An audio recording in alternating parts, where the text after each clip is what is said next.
Bonjour et bienvenue à cette édition d'Info.tvc de ce vendredi 23 mai. Au menu cette semaine, beaucoup de sujets pour vous. On était présent lors du lancement du documentaire sur les 30 ans de la Maison des Jeunes de Val-Brillant.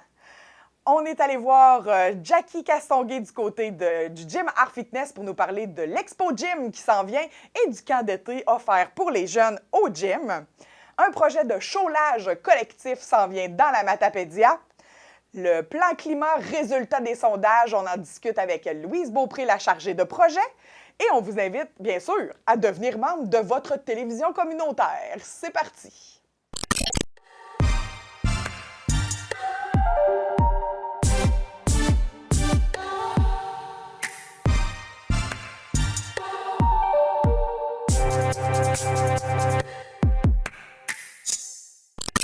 Nous étions du côté du cinéma Figaro pour le lancement du documentaire sur les 30 ans de la Maison des Jeunes de Val-Brillant, réalisé en partie avec des jeunes qui fréquentent la Maison des Jeunes et le documentariste matapédien Éric Lamarre. Bonjour tout le monde, merci beaucoup d'être là. Hey, c'est vraiment cool de voir tout le monde qu'il y a là. Je suis vraiment contente de voir des anciens employés, des anciens jeunes, des parents. C'est super touchant pour moi de voir que vous êtes présents. On est ici aujourd'hui pour la présentation du court-métrage documentaire Ma Maison des Jeunes, hashtag MaMDJ. Hein, on est super tendance avec nos hashtags. Pour le monde qui ne me connaisse pas, je m'appelle Caroline Chicoine, je suis la directrice de la Maison des Jeunes de Val-Brillant. C'est en 2023 que j'ai eu le projet de faire ça, de faire un documentaire sur la Maison des Jeunes parce que ça fait 30 ans qu'on existe. Puis je voulais montrer que c'est important, une Maison des Jeunes, dans un milieu, puis encore plus dans un petit milieu. Fait que c'est un peu ça qu'on va vous montrer, puis on va passer un peu là, sur 30 ans d'existence de la Maison des Jeunes. Fait que vous allez voir peut-être des visages que vous avez déjà vus, ça fait longtemps. J'aimerais ça parce qu'on n'a pas fait ça tout seul, on a fait ça avec des jeunes. Fait que c'est le moment, gang, les jeunes, que je vais vous demander de vous lever puis de faire un petit attaque quand je vais dire votre nom. Donc, on va commencer avec Mathieu. Faut que tu regardes et que tu fasses un petit attaque comme ça. Merci. Violette. Le petit attaque. Ah, je pense que Lucas n'est pas là. Rosalie. Yeah! Florence.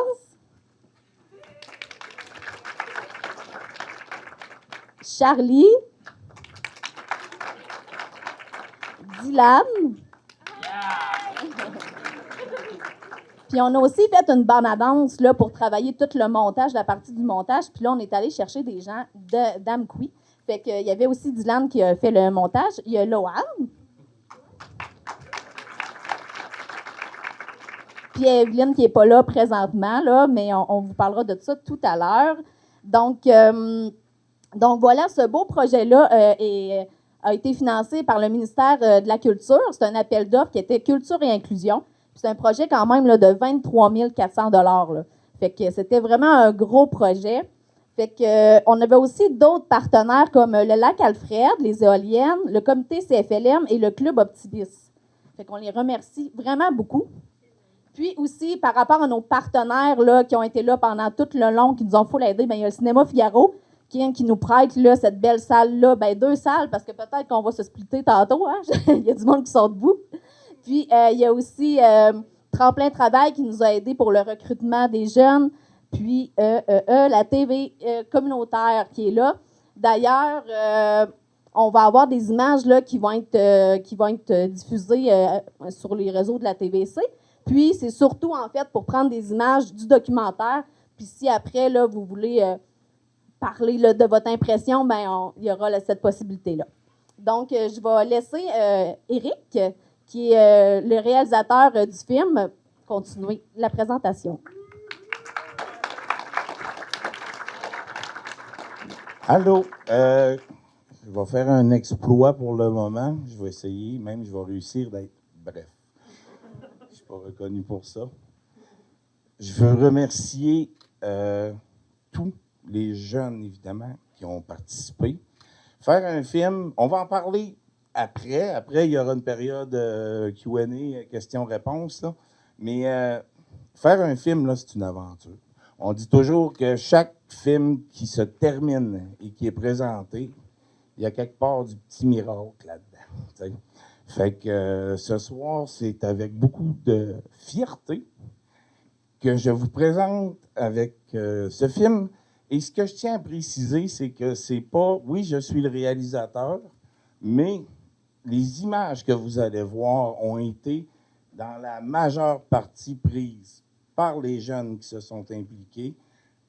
La prise de son, la confection de notre booth là, dans lesquels ont eu lieu les entrevues, la préparation des questions, les interviews ont été faites entre autres par Rosalie. Mais après le film, on va se présenter et dire qu'est-ce qu'on a fait là. Mais il y a aussi derrière tout ça les anciens qui se sont prêtés au jeu lors du souper du 30e pour faire des entrevues. Il y a aussi le conseil d'administration de la Maison des Jeunes. Il y a aussi le comité des retrouvailles du 30e. Je tiens à remercier les animatrices et directrices et responsables de la Maison des Jeunes, les anciennes, qui ont été, que vous allez toutes voir ça là. Un petit mémo spécial. Si on n'a pas de TVC, ce film-là n'est pas faisable avec ce budget-là. Ils nous ont offert des tarifs préférentiels pour pouvoir louer de l'équipement. Faire un film, ça prend de l'équipement. Si on n'a pas de TVC, il n'y a pas ce film-là. Puis s'il n'y a pas de cinéma Figaro, ben on le regarde dehors. Fait que je tiens à vous rappeler que ce sont deux institutions importantes dans notre communauté, comme le sont les Maisons des Jeunes, particulièrement celle de Valbriand, puis c'est de ça qu'on traite ce soir. Ensuite de ça, ben, Caro, la grande Manitou derrière tout ça, elle a pensé à ça. On s'est mis ensemble, mais Caro, elle veille au grain, elle est efficace, elle est agréable à travailler. Puis ça, ben, ça a permis que ça donne ça. Vraiment, oui. Elle s'implique énormément, puis sachez-le que toutes ces belles choses-là, puis en tout cas, on va en parler après parce que le film en fait la description. La partie, ben, l'affiche et toute l'infographie du film. Simon Langlois. Simon qui est là, merci Simon.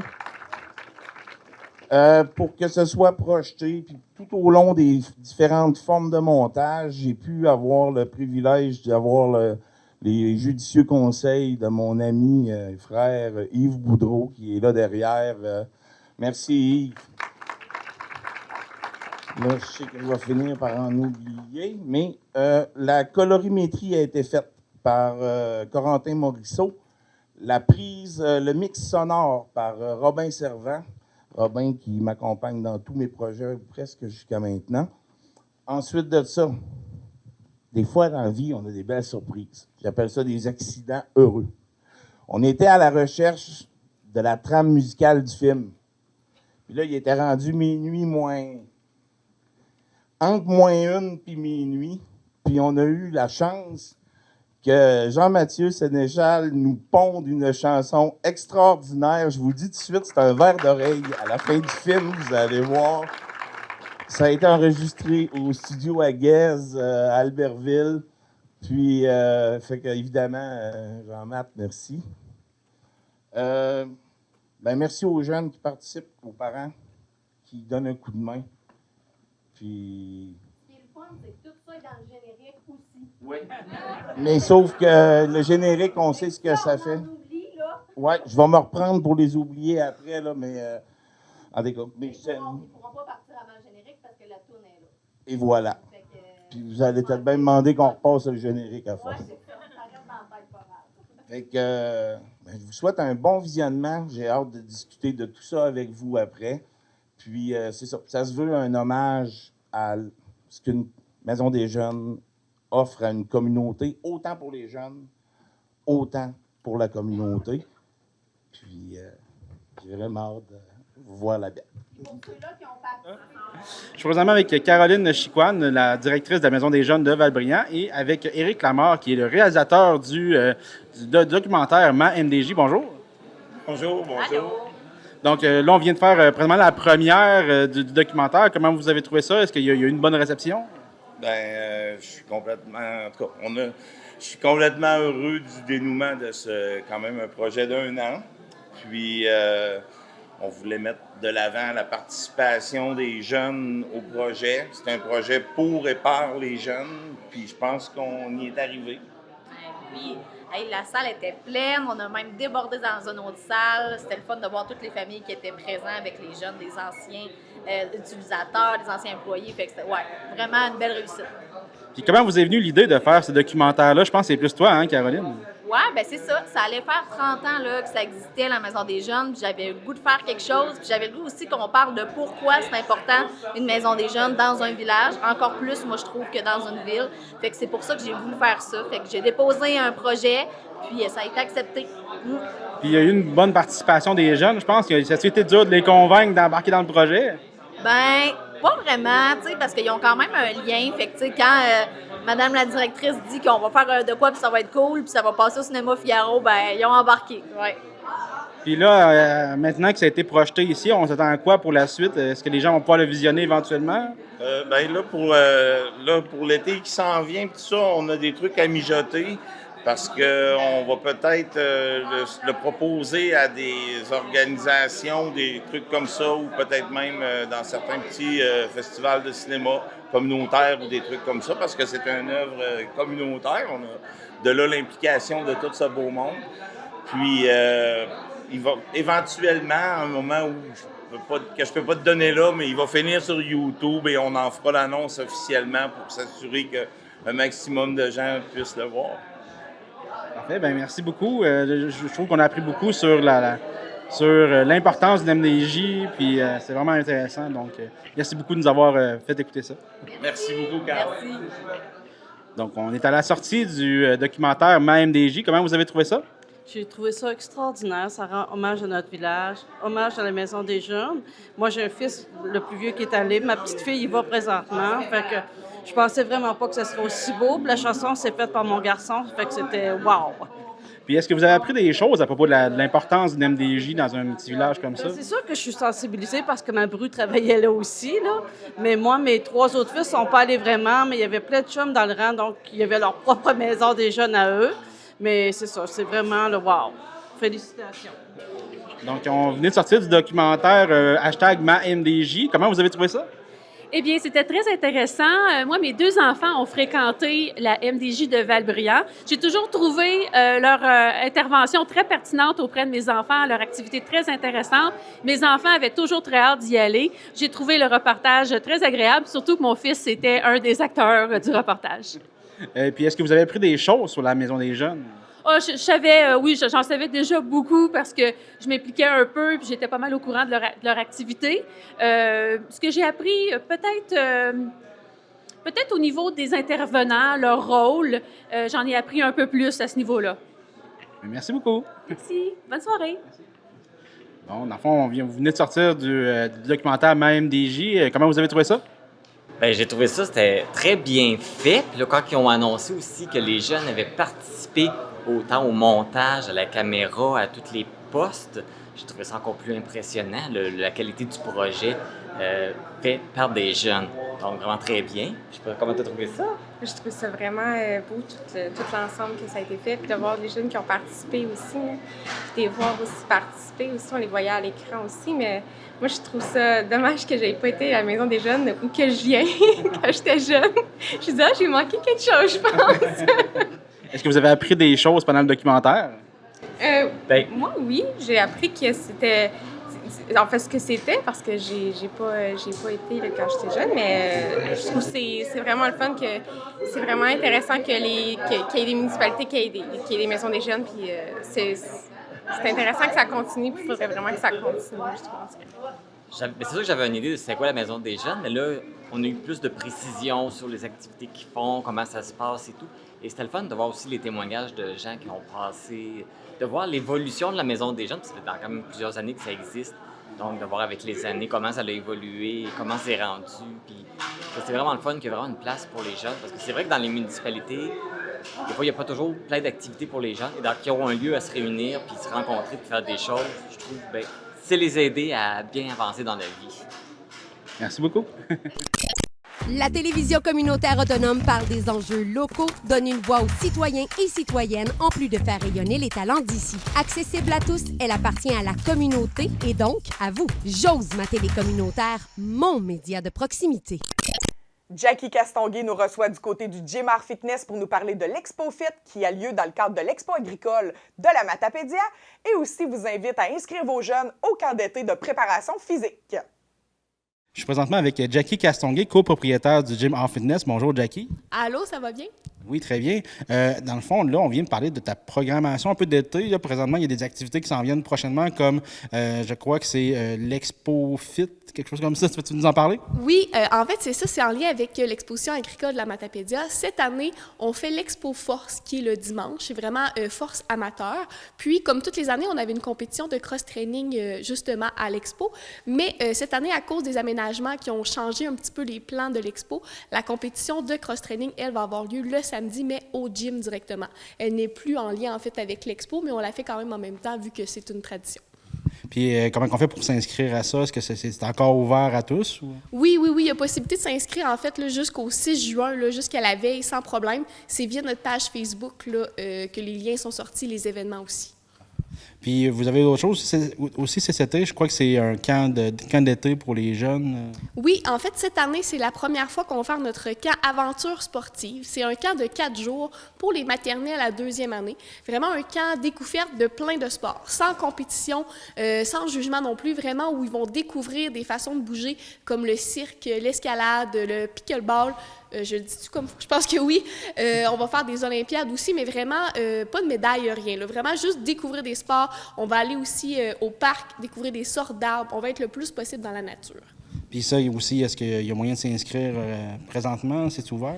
Oui, il nous reste 4 places seulement. Donc, c'est vraiment jusqu'à la fin mai qu'on peut s'inscrire. Ça commence le 23 juin. Encore une fois, c'est sur notre page Facebook. Toutes les informations y sont. Sinon, nous écrire via Messenger de l'entreprise. Ça va nous faire plaisir d'envoyer le lien directement. Puis il y a aussi le camp de préparation physique, si je ne me trompe pas? Oui, habituellement, on fait simplement un camp de préparation physique générale où on visait les 11-14 ans. Mais avec les nouvelles études qui ont sorti, on essaie vraiment d'être dans le plus spécifique 14 ans et plus. Donc là, cette année, on a un camp vraiment général 11-13 ans. Puis on a un camp spécifique un petit peu plus là, en préparation physique pour tout ce qui est glace, donc ski, hockey, puis tout ce qui est ballon, exemple volleyball, basketball aussi. Donc les âges sont départagés cette année là, vraiment pour aller un petit peu plus solliciter le général sur nos plus jeunes, puis les spécifiques un petit peu plus âgés, mais rester toujours dans le plaisir avec ce camp-là. Donc il commence aussi le 23 juin là, pour les plus vieux que le camp aventure sportive. Et pour s'inscrire aussi, c'est sur votre site Internet. Oui, c'est la même chose. Sur Messenger, vous nous écrivez. On peut envoyer le lien là, sans problème. Il reste encore quand même plusieurs places là, dans le camp là, général. Parfait. Merci beaucoup, Jackie. Merci. Bonne journée. On vous présente une conférence de presse sur un projet de chaulage collectif en collaboration avec l'UPA du Bas-Saint-Laurent et la MRC de la Matapédia. Alors bonjour tout le monde, merci de vous être déplacé, conférence de presse aujourd'hui pour parler d'un programme de chaulage collectif pour la MRC de la Matapédia qui implique aussi le syndicat de l'UPA de la MRC de la Matapédia et évidemment la coopérative des producteurs de chaux du Bas-Saint-Laurent. Donc vous allez entendre dans l'ordre aujourd'hui la préfète de la MRC de la Matapédia, Chantal Lavoie. Vous allez entendre ensuite Bruno Destou qui est le président du syndicat de l'UPA de la Matapédia. Et enfin, vous allez entendre François Morissette aussi qui va parler au nom de la coopérative des producteurs de chaux du Bas-Saint-Laurent. Il en est le président. Donc maintenant, sans plus tarder, je vais offrir la parole à Mme Chantal Lavoie. Bien, merci beaucoup. Bien, merci d'être avec nous aussi. Je pense qu'aujourd'hui, on a une belle annonce à faire. Pour la MRC, bien évidemment, l'agriculture, l'agroalimentaire, c'est quelque chose qu'on suit de très proche. On est toujours très actif. C'est un secteur d'activité économique très important pour la Matapédia. Donc, on a voulu toujours, la MRC essaie toujours d'être en appui. On sait que c'est bon pour l'économie de la Matapédia, mais aussi pour le Bas-Saint-Laurent et pour même le Québec. Alors, c'est pour nous un créneau important. Financièrement, on contribue depuis quand même de façon importante au niveau du développement de l'agriculture par des projets de démarrage, de relève, puis même aussi d'expansion.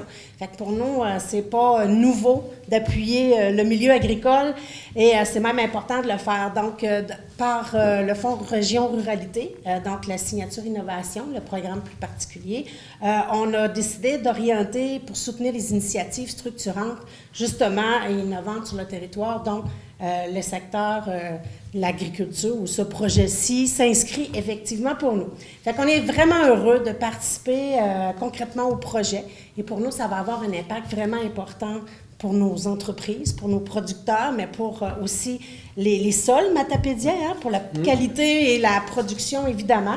Donc, on espère évidemment qu'il va y avoir plusieurs agriculteurs ou entreprises agricoles, parce qu'il y a des agricultrices aussi sur le territoire. Donc, on espère que plusieurs vont se prévaloir de ce beau programme-là. Et je vous laisse peut-être le présenter. Merci beaucoup, Chantal. Je vous remercie beaucoup. Je la remercie d'abord, Mme Lavoie, et tous les élus de la MRC de la Matapédia de porter une attention spéciale pour un investissement, ce que j'appelle un investissement en agriculture, parce que par ce programme de chaulage-là, il y a des bases agronomiques qui sont bon drainage, bon pH et éviter la compaction. Afin de contrôler le pH, un chaulage régulier permet de contrôler l'acidité des sols. C'est un investissement à long terme. C'est un investissement à long terme, ça, parce que ça perpétue la productivité des sols pour plusieurs années à venir. Et ça demande un chaulage d'entretien qu'on appelle qui permet d'avoir une productivité accrue pour les années à venir. Puis à ce moment-là, ben c'est pour ça que je remercie beaucoup la MRC de la Matapédia, de par la présence de Mme Chantal aujourd'hui. J'ai l'habitude d'appeler Chantal, excusez-moi. Mais c'est ça, oui, ça perpétue. Et donc, c'est ça, c'est plus qu'une dépense. Un épandage de chaux, ce n'est pas vraiment une dépense, c'est un investissement pour les années à venir. C'est donc un plus pour les agriculteurs de la Matapédia, que ce soit producteurs laitiers, bovins, ovins ou même les producteurs de grandes cultures. Les grandes superficies en sont nettement avantagées. Merci beaucoup, Mme Lavoie. Et je laisserai là-dessus Merci, Morissette. merci Bruno. Moi, en tant que président de la Coop de Chaux, c'est un investissement, c'est un coup de pouce qui est très bienvenu. La Coop de Chaux existe depuis l'an 2000. Il y a présentement, on a 562 producteurs de la région qui ont investi 1 000 $ dans cette coopérative-là. Elle nous appartient. Parce que la Chaux avant, elle venait de Saint-Marc-des-Carrières, c'est en Haut-de-Québec. Puis les coûts étaient très onéreux pour recevoir la Chaux par ici. On a trouvé des gisements à Saint-Moïse. Puis, par bonheur, ces gisements-là ont une des meilleures chaux au Québec, qui en plus, il y a du magnésium. C'est un besoin que les sols ont. Puis, notre carrière a ce magnésium-là. C'est une chaux qui est rose à cause du magnésium. Dans les bonnes années, on a été jusqu'à 35 000 tonnes de vente. Mais on va dire que notre vitesse de croisière était d'environ entre 25, pas loin de 30 000 tonnes par année. Quand la pandémie est arrivée, on a tout de suite su que les producteurs avaient des difficultés parce que d'année en année, 20 000, puis même l'année d'avant, 15 000 tonnes, la chaux d'année en année a diminué en volume de vente. Tellement que nous autres, la carrière, on avait investi un peu pour faire l'épandage, on s'est questionné. Puis, il fallait absolument pas perdre la carrière. C'est un bijou qu'on avait dans la région, puis si les producteurs avaient investi, si on avait perdu ça, ce qu'on a fait, on a arrêté l'épandage, il se fait à forfait, on a diminué les coûts, on a seulement 3 employés, 2 qui mouent à la carrière, puis 1 qui s'occupe de la facturation. Puis avec ça, c'est sûr qu'on peut survivre avec moins de tonnage, mais on sait que les agriculteurs en ont besoin, puis il faut continuer à investir dans notre carrière. L'an passé, dans Métis, il y a un programme similaire qui a sorti, mais il a sorti très tard en octobre. 3/4 des producteurs avaient déjà, qui étaient pour prendre la chaux l'avaient déjà fait, mais il y a quand même 1762 tonnes qui étaient étendues avec un crédit de 10 $ la tonne. Là, cette année, c'est sûr que la température n'est pas avec nous autres. On pensait partir en Lyon ce printemps, mais on est dans la flotte, comme on dit. Là. Puis, mais l'été est là. On veut que les agriculteurs s'habituent à étendre plus de chaux l'été puis l'automne. L'automne de bonne heure, pas trop tard aussi. Là. Mais on s'attend, mais avec ce coup de pouce-là, on est sûr que les agriculteurs vont en bénéficier, puis la carrière aussi. Il faut garder notre carrière, c'est un bijou qu'on a dans notre région, puis c'est notre produit, puis il sert à nos agriculteurs, puis présentement, pour aider les agriculteurs, on essaye qui essayent d'épandre eux-mêmes le chaux, de se mettre ensemble sur des machines pour l'épandage, pour réduire l'épandage. Pour ce qui est de la chaux, bien, nous autres, on l'a fait au coût minimum, mais on est comme les autres. Surtout quand on vend moins, on était obligé d'augmenter un peu le coût. Pour contrer le manque d'informations locales, pour sensibiliser la population, pour mettre en valeur le savoir-faire régional, pour divertir la population, pour être accessible à la portée de tous et proche des gens, pour que nos histoires soient relatées et racontées pour les gens qui ne peuvent se déplacer. Au Bas-Saint-Laurent et en Gaspésie, vos 8 télévisions locales existent pour vous.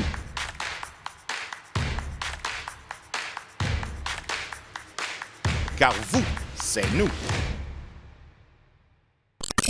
Je suis en compagnie de Louise Beaupré, la responsable du plan climat de la MRC, qui nous fait un résumé de ce qui s'est passé lors de la consultation publique de cette semaine. Bonjour Louise. Bonjour.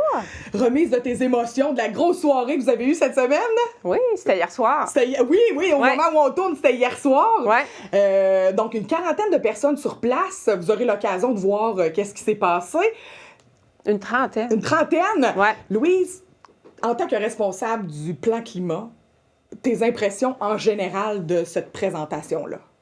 Ben moi, je suis satisfaite en général parce que... En général. Oh oui. Je suis satisfaite parce que le but, nous, c'était de véhiculer l'information. Oui. Le but, là, c'était pas de convaincre les gens de quoi que ce soit. C'était d'être à l'écoute des gens qui étaient là et de leur présenter qu'est-ce qu'on a... Ben on voulait présenter les résultats du sondage. Oui. Puis ensuite... C'était ça, en gros, là. Hein? En gros, la soirée, c'était ça, là, présenter les résultats du sondage. Oui, puis d'une façon à partir de personnages. Donc, on l'a fait sous forme de personnages avec 3 tranches d'âge différentes. OK. Puis ensuite, il y avait une présentation de projections futures que nous, on s'est référé à la plateforme Ouranos, que les gens peuvent aller consulter, là, ouranos.ca. C'est une plateforme de 450 chercheurs qui est quand même utilisée au Québec, là, au Québec, il n'y a pas seulement le Québec qui l'utilise, j'imagine. Puis, à partir de ça, on voulait faire une animation ensuite sous forme de dialogue avec les gens qui allaient être dans l'assistance. Oui. Et faire dans le sens que les gens allaient... il y avait 3 questions que les gens pouvaient répondre. Et en groupe là, de 5 à 6 personnes. Là. OK. Les résultats du sondage, là, on passera pas à travers tout le sondage. Vous allez avoir accès à la présentation. On était là. Sommairement, qu'est-ce qui ressort de ça, ce sondage-là? Est-ce que y a-t-il beaucoup de répondants, premièrement, au sondage? Ah, j'aime ça, cette question. Ben, on a eu 414 répondants. Je suis surprise, c'est beaucoup? Oui, tu trouves? Ben oui, moi, je pensais qu'elle allait me dire 100. Non. Non. OK, 400, fait que c'est quand même un bon échantillon. Ben, on était à 2,3 % de la population. On est 17 790, là, je m'en souviens. Puis, c'est quand même bon surtout pour un sujet comme les changements climatiques, qui est quand même un sujet, qu'on doit dire, qui est polarisant. Exact. C'est on y croit ou on y croit pas. C'est ça. Il n'y a pas de oui mais non, là. C'est quand même assez polarisé. Oui. Bon, puis il y a des gens qui trouvent qu'on n'en fait pas assez pour le climat, alors qu'il y a des gens qui croient que c'est qui est naturel. OK. Bon, il y a sûrement des gens qui croient que c'est de l'argent jeté dans le feu. Bien, possiblement. Évidemment. Mais de toute façon, nous, on n'est pas là pour juger des opinions des gens. On est là pour... hier, on était là pour écouter et prendre les commentaires des gens. Tout a été noté. Puis de toute façon, ça a été enregistré aussi par la TVC, ce qui est bien. Oui. Fait que les gens vont pouvoir voir la présentation un peu de quelle façon que ça s'est passé. Puis en gros, je dirais que, tu sais, les opinions, c'est qu'à partir du moment où tu vas prendre le temps d'écouter, même les gens qui sont polarisés d'un côté comme de l'autre, c'est que tu peux découvrir des fois aussi des pépites qu'il y a à l'intérieur de ça. Parce qu'ils n'ont pas que ça. Même s'ils ont une perception... Ils ont des fois une raison d'avoir cette opinion-là qui est des fois à dire, moi, je suis pas certaine. Tu sais, je suis pas certaine de quelle façon. Puis quand tu écoutes, tu t'aperçois que finalement, des fois, il y a autre chose. Il y a des inquiétudes pour l'avenir quand même, pour les jeunes. Est-ce que les médias font trop informent trop, créent un niveau d'anxiété qui est justifié? En même temps, il faut informer la population. Puis peut-être, quand on est dans l'action, on est un peu moins dans l'anxiété. Probablement, hein? Probablement. Puis, dans le fond, là, on a présenté... Parle-nous un peu des plénières. On n'a pas assisté aux plénières parce que vous comprendrez à la maison que c'est un peu compliqué de filmer des tables de monde qui discutent. Là. Fait que j'aimerais revenir là-dessus avec toi, Louise. Qu'est-ce qui est sorti de ça? Dans le fond, les participants avaient 3 questions que tu as nommées. Puis après ça, ça a été mis en commun devant les gens? Oui. Qu'est-ce qui est ressorti de cette plénière-là? J'ai-tu les réponses? Je vais te sortir quelques extraits, puis de toute façon, il va y avoir un compte-rendu. Éventuellement, de la liste des sujets, ce qui était ressorti, parce que j'ai pas les questions exactes, là, mais ce que je me souviens, on voulait savoir si les gens, leur perception, elle avait changé par rapport à ce qu'ils avaient écouté. En arrivant, mettons, moi, je crois pas à ça. Là, peut-être que oui. Oui, non, plus par rapport aux résultats du sondage. OK. Puis ça pourrait être même dans le sens que tu as mentionné. Dans le sens que s'il y a des résultats du sondage, ils voient, eux autres, les résultats. Ensuite, ils voient les projections futures. Puis s'il y avait une perception en entrant par rapport au changement climatique, est-ce que ça a changé? Ça a-tu... là, les gens pouvaient exprimer des choses par rapport à leurs craintes. Souvent, c'était ce qui est ressorti, la crainte par rapport aux feux de forêt. Est-ce qu'on est à risque pour les feux de forêt? Qu'est-ce qu'on peut faire? Il y a des gens qui ont exprimé, est-ce que comment je pourrais dire, est-ce que toutes les populations du territoire sont protégées au niveau des services incendies? Il y avait divers... il y a aussi l'enjeu de communication. Même si il y a la TVC, le fait qu'on n'a pas de journal, on n'a plus de journal papier. Oui, c'est sûr, ça rentre dans les maisons, là. C'est dans toutes les maisons. Qu'on le veuille ou non, il y a des gens qui sont encore... et c'est dur d'aller chercher l'information. Oui, tu peux la voir sur Facebook, mais depuis qu'il n'y a plus les médias qui sont diffusés sur Facebook, c'est une problématique au niveau pour rejoindre la population. On ne sait plus qu'est-ce qui est vrai et pas vrai sur Facebook, en fait. Puis, quand on voit, mettons, je pense à la dernière question, on avait mis, mettons, des freins. Est-ce qu'il y a des obstacles à l'action? Mettons, l'action climatique pour aller vers, mettons, une transition climatique, société plus durable face au changement climatique. Si on pense à l'aspect, il y avait des obstacles et il y avait des moyens. Puis c'est quand même bien de voir les moyens qui sont sortis. Parce que oui, les obstacles, il y avait tout ce qui est, les communications encore là. Il y avait des fois la désinformation, le fait que les gens, des fois, sont plus polarisés. Tu sais, est-ce qu'on s'écoute mutuellement? Puis, si on va dans l'autre, au niveau des moyens, mais ce que je disais, d'avoir un focus un peu plus sur les jeunes, de faire plus de transmission aux jeunes, tu sais, de les... il y avait des... il y a des bonnes pistes, là. Oui, tu sais, du jardinage communautaire. Tu te parles quand tu fais du jardinage aussi. Moi, je pense, là, c'est ma perception. Je pense que oui. Puis, qu'est-ce qu'il y a d'autre à part ça? Il y avait, en tout cas, il y a une bonne liste, là, mais il faut que je t'en garde un peu. Oui, parce qu'on va se revoir. On va sortir ça, là. On va sortir ça. D'ailleurs, ça m'amène la prochaine question. C'est quoi la suite de ça? Qu'est-ce qui va se passer là après? Louise a fait quoi, là? Louise, elle a fait une présentation. On a un sondage, on a des résultats, on a des réactions au sondage. Là, on fait quoi? Maintenant, ce qu'on fait, bon, c'est sûr qu'il faut qu'il y ait de la rédaction pour oui. ce plan climat-là, le plan climat. Oui. Mais il y a l'inventaire des gaz à effet de serre est presque complété. Il faut quand même cibler des qu'est-ce qu'on va, est-ce qu'il y a des cibles de réduction? Oui. Est-ce il y a des cibles de réduction possibles? Il faut établir des atteignables, choses. là, pas des choses pas d'allure, là. Ben, faut qu'il y ait une certaine ambition, mais encore là, parce que si on ne peut pas aller dans un scénario qui est trop élevé, il faut quand même être un peu ambitieux. Bon, oui, en effet. Ça fait peut-être peur aux gens aussi. Bon, mais on va voir. Mais expliquer comme ça fait du sens. Ça fait du sens. Ça fait du sens. Si on ne met pas des objectifs plus élevés, il faut penser qu'on a des gens qui viennent après nous, là. Oui. Il faut arrêter de penser qu'il y a juste nous, là, puis qu'après nous, il n'y a plus personne. Il y a des jeunes. vrai. Moi, je suis allée voir les jeunes. Oui. Je suis allée voir les jeunes à Polyvalente une semaine avant. OK. Là. Dans les dernières semaines, là. Oui. OK. Ben, tu sais, je suis allée à 3 rencontres. OK. Je suis allée pour le sondage. Puis là, je suis allée, mais je vais continuer à retourner et parler aux jeunes. C'est important parce qu'ils sont lucides. Ils sont lucides par rapport aux perceptions. Ils ont des perceptions qui sont tout à fait proches de la réalité de tout le monde. OK. Puis, ils ont des solutions qui sont tout à fait adéquates. Qui sont probablement pas ceux que des adultes pourraient penser. Ben, il y a eux autres, là, et tu sais, je veux dire, si t'es ado, là, il y a un avenir en avant. Tout est là en avant de toi, là. Okay. C'est ça. C'est différent, puis...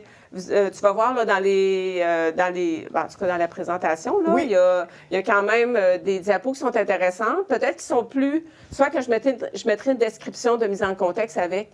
Je t'envoie le... Oui.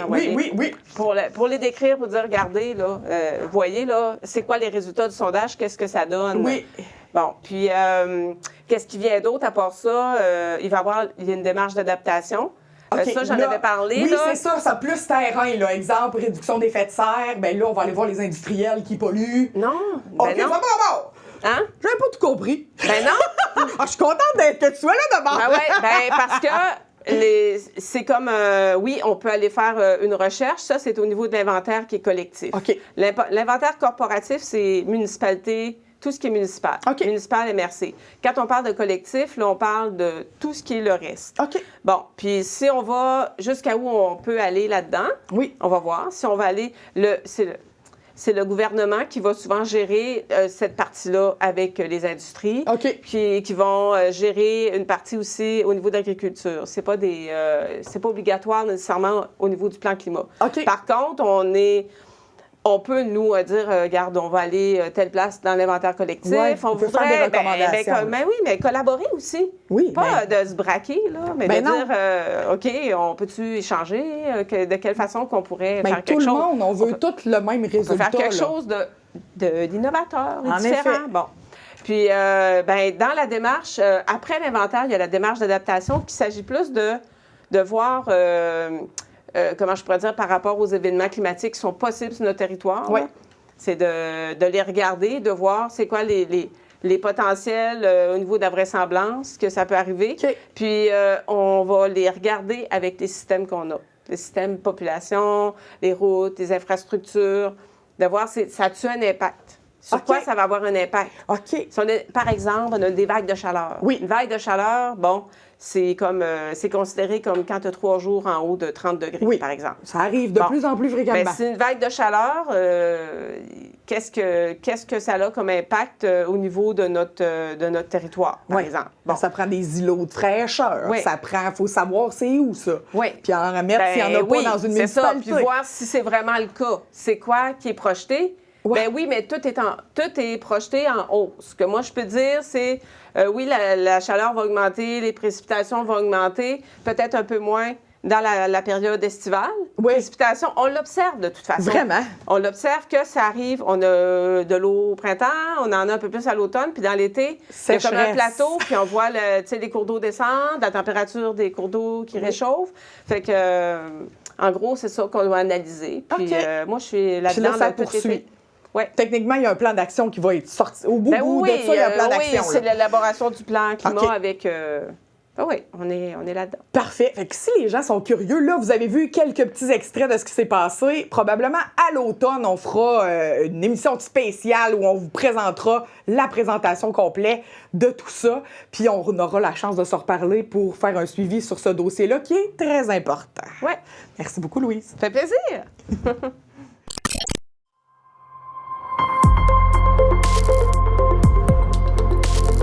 Pour connaître ce qui se passe chez vous, dans la vallée de la Matapédia, TVC Matapédia, on s'y retrouve partout. J'ai changé de côté de table pour me faire interviewer par Carl pour vous expliquer pourquoi c'est important de devenir membre de la télévision communautaire de la Matapédia. Émilie? Oui! On est présentement dans la campagne Devenez membre de la TVC de la Matapédia. Oui. Puis là, c'est quoi l'importance de devenir membre de la TVC? Bien, c'est important pour tout le monde, en fait, de soutenir son média local. Nous, on est un média communautaire. Fait que donc, on est un média qui est géré par un conseil d'administration puis qui est né en 1980 de la volonté de la population de se doter d'un outil de communication à travers la population. Fait que c'est important de continuer de le soutenir, ce média-là. On sait que dans les débuts de l'histoire de la TVC, là, il y a 40-45 ans, c'était que des bénévoles qui tenaient ça à bout de bras, puis il y avait plein de monde qui contribuait au contenu. Puis tranquillement, pas vite, ben là, il y a eu des sous, donc des employés, donc un peu moins de bénévoles, et le soutien de la communauté aussi. Et a diminué aussi, par le fait même. Donc là, on essaie de faire une espèce de grosse campagne. On est passé à l'offensive à la TVC pour avoir le plus de membres possible.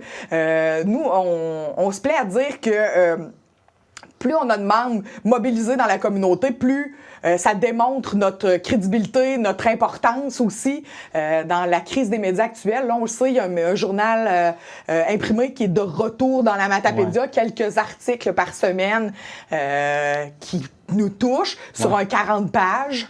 Là, ils livraient ça dans nos boîtes à mal, mais là, grève des postes, on ne sait plus qu'est-ce qui va se passer.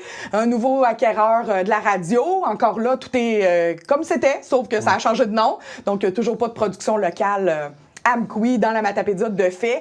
Fait que nous, on est le seul média 100% matapédien. Tous les employés ici travaillent dans la Matapédia, habitent dans la Matapédia, consomment dans la Matapédia, ce qui n'est pas le cas des autres médias. Nous, quand vous donnez de l'argent à la TVC, c'est 100% du retour qui reste dans Matapédia. Donc, c'est très important de soutenir ça. Ça donne des sous, en fait, à la TVC. Là, on se le cachera pas, là, devenir membre, ça coûte des sous. Il faut payer à chaque année pour ceux qui deviennent membres. Puis ça nous donne des sous, en plus de nous donner une espèce d'élan là, pour nous dire « Mon Dieu, il y a plein de monde en arrière de nous autres », ben ça nous donne un peu des moyens aussi de réaliser notre mission. Ouais. Puis, y a-t-il un avantage que les membres ont quand ils deviennent membres? Oui, tout à fait. Dans le fond, on a deux catégories de membres. On a les membres individuels qui sont pour n'importe qui. Toi, Carl, moi, ta mère, ma sœur, peu importe. Là, tout le monde peut devenir membre si tu as 18 ans et plus. Les avantages pour un individuel, en fait, mis à part le fait que tu peux venir à l'Assemblée générale annuelle, voter sur les décisions, participer à la vie associative, c'est-à-dire être même sur le conseil d'administration. Ouais, ça, on a ce privilège-là en étant membre. Ben, ça donne droit aussi à venir dans les locaux de la TVC. On a une station d'archivage. Les gens à la maison ont peut-être ça, des cassettes bêta, VHS, mini-DV. Puis là, c'est en train de se perdre parce qu'il n'y a plus rien qui lit ça. Donc, nous, on a tout cet équipement-là, mais on n'a pas le temps et on ne veut pas vous charger aux gens à la maison, ce que ça coûterait vraiment faire un transfert de votre cassette de mariage sur une clé USB. Donc, avec votre 10 $ de membership, vous pouvez venir transférer vos archives vous-même. Puis comme ça, nous, ben, on s'enlève le risque aussi et la responsabilité d'avoir brisé votre cassette de mariage. Ce qui est un gros drame dans ma vie de détruire des archives familiales des gens. Donc ça, c'est un gros avantage. L'autre avantage aussi d'être membre, autant pour le corpo, ça c'est les entreprises, les organismes, les institutions, que les individuels, vous pouvez venir emprunter des kits de caméras bénévoles qu'on appelle là, des petites caméras un peu plus faciles à manipuler, faciles à opérer pour soit nous donner du contenu ou c'est ça, tu sais, là, on ira pas dans le je deviens membre, ça me coûte 10$, je prends vos caméras, puis je vais filmer des mariages, puis je me fais. C'est ma job. Ça, on va pas là. Mais par contre, vous avez des trucs, vous voulez avoir de l'archive de quelque chose ou vous voulez documenter une entrevue, puis ben c'est ça, nous, mettons, on n'a pas le temps, on peut vous prêter ça. Okay. Ensuite, pour les corporatifs, l'autre chose qui est un petit plus, un petit avantage, c'est qu'ils ont 10 % de rabais sur tout ce qui est contrat de production. Donc, quelqu'un qui viendrait ici en tant qu'entreprise ou organisme faire un vidéo promotionnel pour mettre sur ses réseaux sociaux, ben automatiquement, il y a 10 $ s'il est membre. OK. Ouais. Bon, c'est super. Puis comment on fait pour devenir membre? Yes! Ben, en fait, on est rendu là. On va sur Internet, c'est facile. On trouve la TVC de la Matapédia sur Internet. On n'a même pas besoin d'espace ou rien. On tombe sur directement le site de la TVC de la Matapédia. Qui est tvcmatapédia.com. Oui, qui est tvcmatapédia.com. Mais si on cherche sur Google TVC de la Matapédia, on va trouver on va le premier trouver. résultat en haut. Exact. Là, comme ça fait quelques fois que nous, on va sur le site, là, il y a le pop-up apparaît pas, mais habituellement, il y a un pop-up qui apparaît en plein milieu de l'écran qui dit « Devenez membre là, » parce qu'on est en campagne. Oui. Donc, on a ici encore « Devenez membre, soutenez votre média » et ici, directement sur l'accueil, en haut, bouton bleu, on clique là-dessus.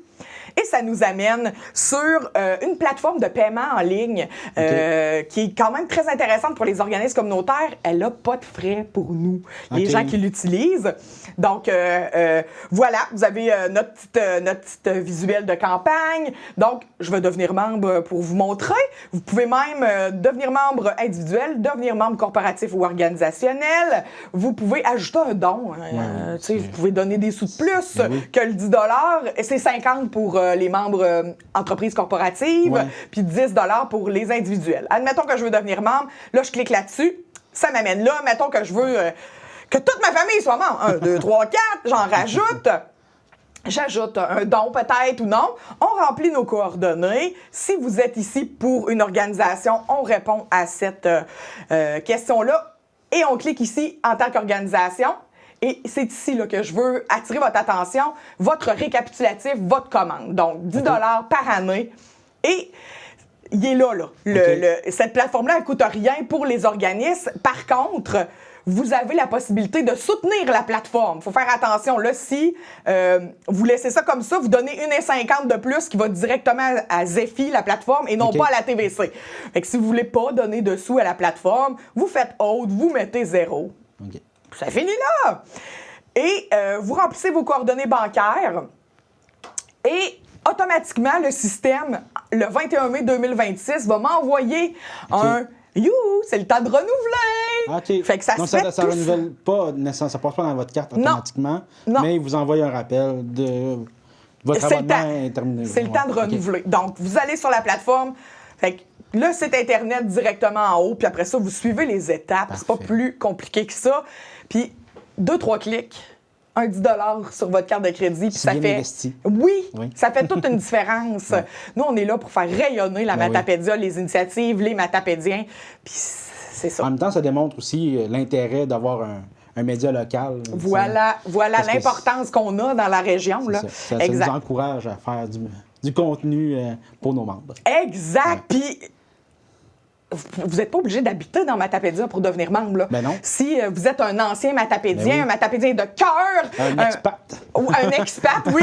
Ben, vous pouvez devenir membre aussi. On vous accepte. Vous accepte. Vous ne pourrez juste pas être sur notre conseil d'administration parce que vous n'habitez pas dans la région, mais on vous prend là, si vous voulez vous tenir au courant. Puis c'est ça en plus. Ben, automatiquement, si vous devenez membre, vous recevez l'infolette de la TVC à chaque semaine avec le contenu qu'on produit à chaque semaine. Fait que même plus besoin de se forcer à chercher c'est quoi qu'ils ont fait cette semaine, à aller sur YouTube. Ça rentre tout dans vos courriels. Oh, c'est super. Fait que je vous invite, s'il vous plaît. J'ai l'impression d'être de là. Oui, maman, devenez membre! Ça fait une grosse différence pour nous. Un petit 10 $. Ouais.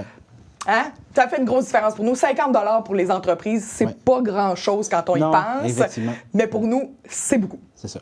Merci, Carl. Merci beaucoup, Émilie. L'été arrive à grands pas. Les étudiants vont vouloir travailler ou poursuivre leur travail qu'ils ont eu pendant l'hiver pour se ramasser de l'argent pour finir de payer leurs études. Alors, comment on gère justement le salaire d'un emploi d'été? C'est ce qu'on parle à la chronique de la CIF.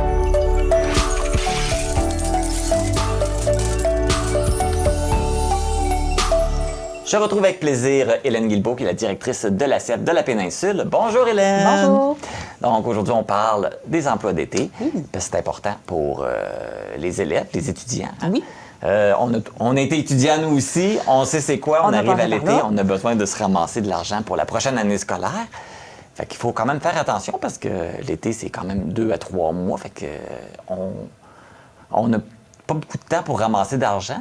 Fait que c'est important de bien la placer, bien agir avec l'argent qu'on ramasse pendant l'été. Tout à fait. Puis dans le fond, quand on travaille, bien, c'est sûr, on a tendance à vouloir se gâter, à vouloir se payer des petits luxes que peut-être on ne fait pas quand on a moins de sous, hein, c'est bien normal. Sauf que nous, on recommande aux gens, là, les étudiants, entre autres, là, qui sont sur le marché du travail, de pouvoir économiser 50 de leur paye. Parce qu'on s'entend, lorsqu'on est étudiant, souvent on habite à la maison. Hein? Souvent on habite chez papa, maman, tant mieux. Si c'est ceux le cas. qui ne le sont pas, oui, là, il y a des dépenses supplémentaires. Exactement. Mais tant qu'on est à la maison, bien, justement, on se met des sous de côté pour justement prévoir ça dans le futur.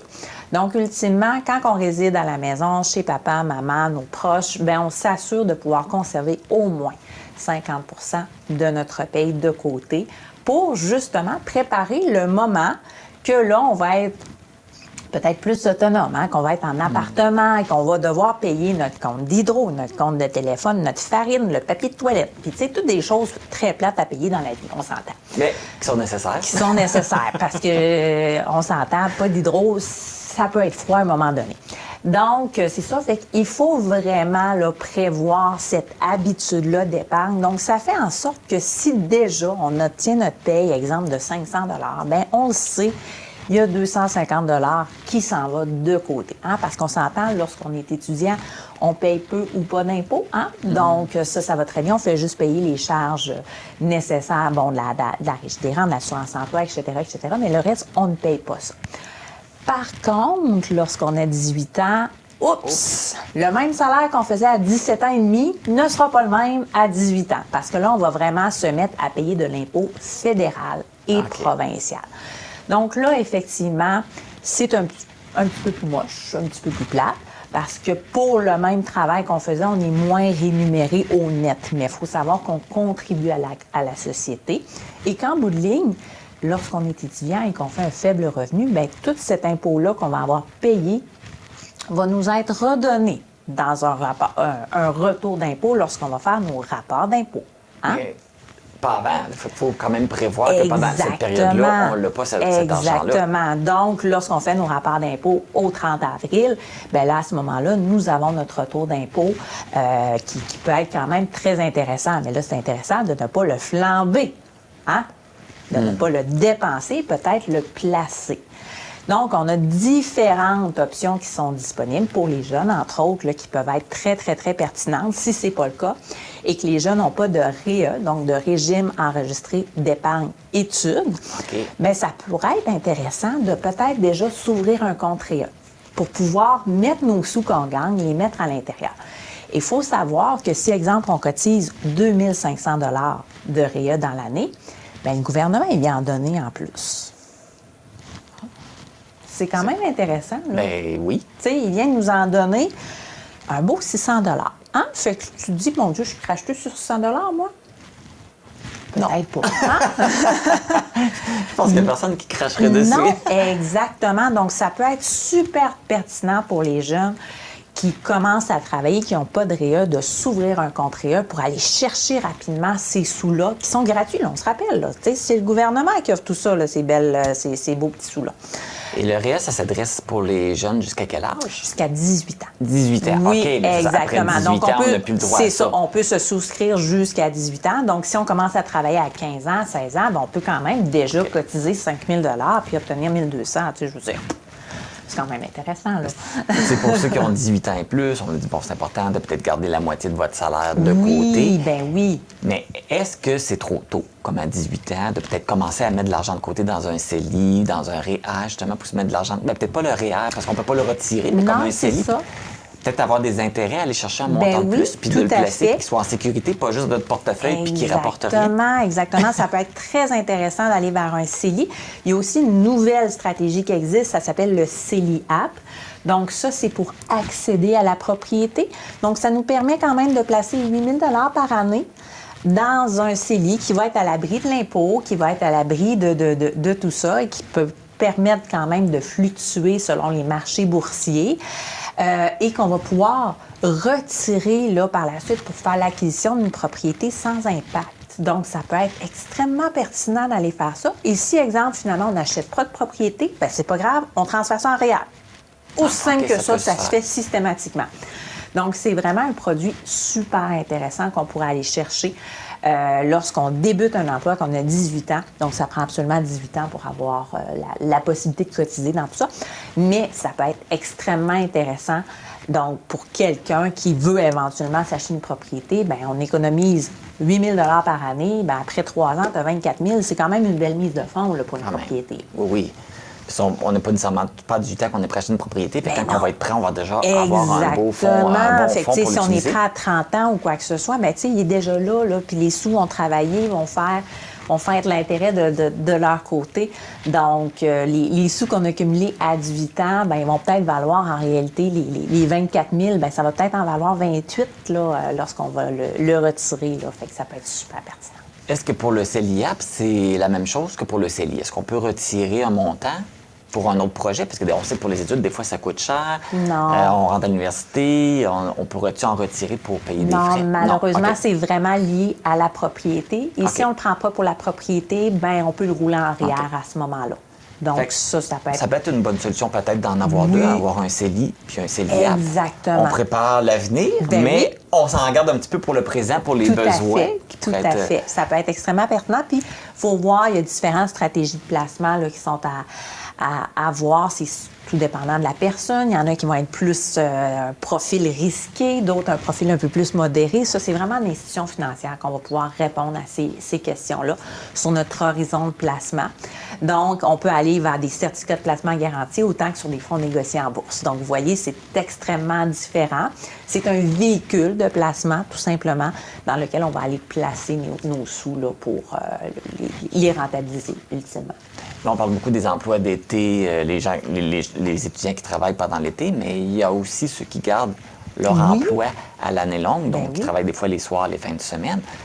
On garde le même principe? On garde le même principe. C'est sûr, un pourcentage qu'on peut se mettre de côté. Idéalement. C'est sûr et certain, si on vit en appartement, bien là, c'est une autre histoire parce que là, peut-être notre salaire de base nous permet de payer justement notre loyer ou etc., etc.